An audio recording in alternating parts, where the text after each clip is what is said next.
Hey Pizza Joe's fans, it's Katie here, and it's time for another episode of Pizza Joe's at Home. Today we are going to show you how to make Dip-N-Stix. That was the winner of the poll in our latest Pizza Joe's at Home poll on Facebook.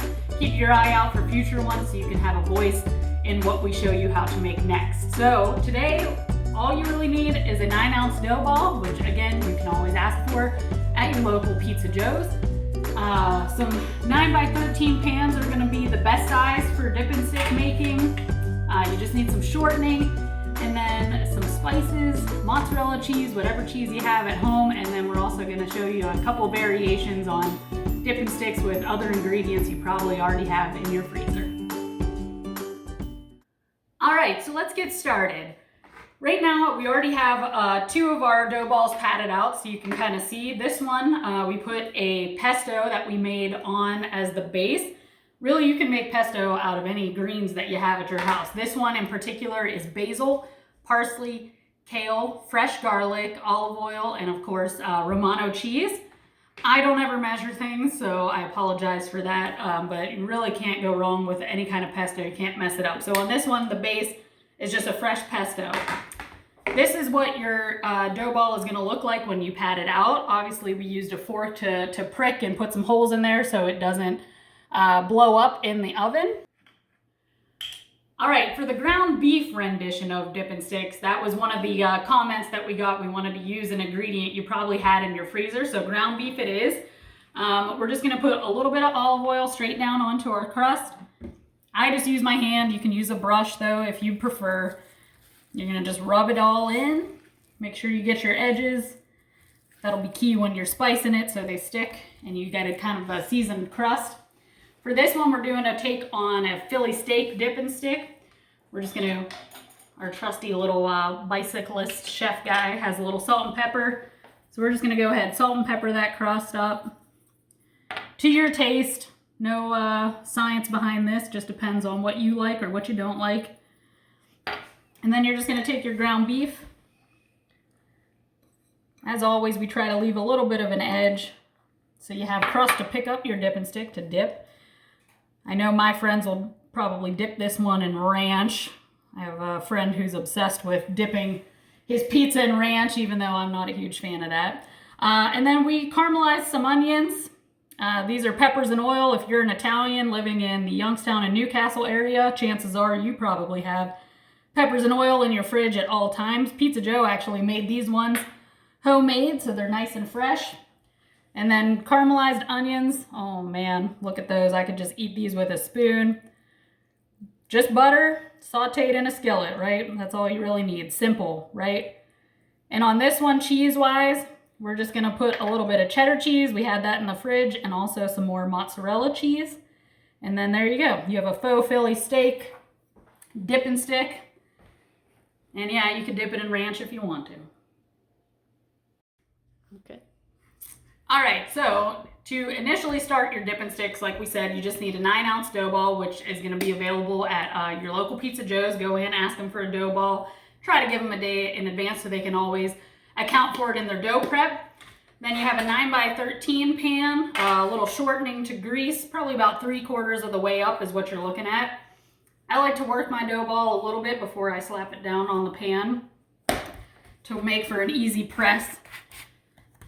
So the trick is always to keep your hands flat.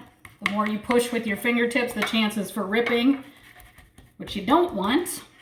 Try to keep it as even as you can. We're gonna go again up about 3/4 of the way up your pan to make a nice rectangle shape. Our Dip-N-Stix are a little bit of a thinner crust. Oh, and so look, I did what I said don't do, which is fine.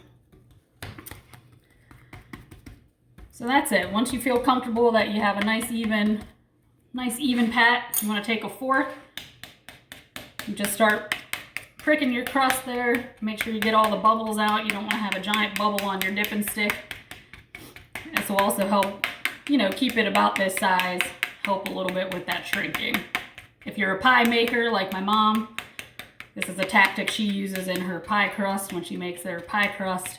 That's the Pizza Joe's at Home we need to do, is Pizza Lore teaching people how to make a pie. She's laughing, but she knows she's the best pie maker in Western PA. I'd put her up against anybody.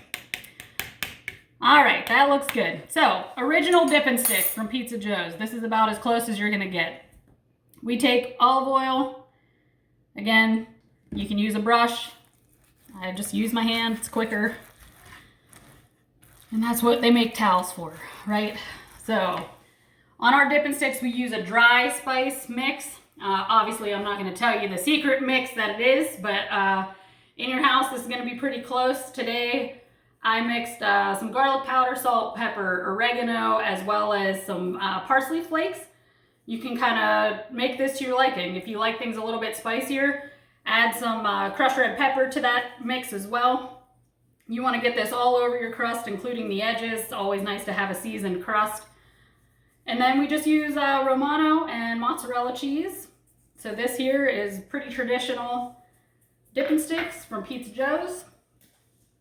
But you're making it at home. Super easy. I like a little extra Romano. Always extra mozzarella. We love cheese. No hiding that. Now these, we have our oven today set at 450. You could probably go a little bit higher, 475. Just went a little bit lower so we didn't ruin any of these, and we'll let you know how long those are gonna cook. We have the pesto one in. It's got about 3 minutes left. We'll get these two going. Philly steak and your regular Dip-N-Stix. Can't wait to see how they turn out. All right, so once you've let your Dip-N-Stix cook for about 12 minutes, give or take a few at 450, you can obviously enjoy them with whatever dipping sauces you might have at home, or of course get your favorite Pizza Joe's sauce, including hot and zippy, at any of your locations.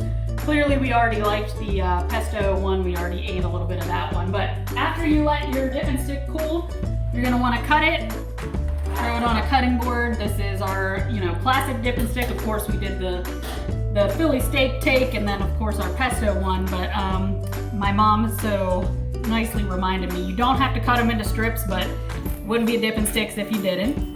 So you just cut it one time in half, and then cut them into strips. You can cut them as thin as you like, skinny, thicker, and then they're perfect for dipping. I prefer the hot and zippy sauce personally. Again, that's only available at Pizza Joe's for the remainder of our 40th anniversary year, which is this year, 2020. So make sure you try that hot and zippy. It's great with a Dip-N-Stix. But we'd love to see your creations, your Dip-N-Stix at home. Put this in your Rolodex for your next party when we can party together. People would be very impressed with a little Dip-N-Stix medley at your next party. We'll talk to you guys soon. Watch for another poll to see what we'll be making next on Pizza Joe's at Home. Stay safe.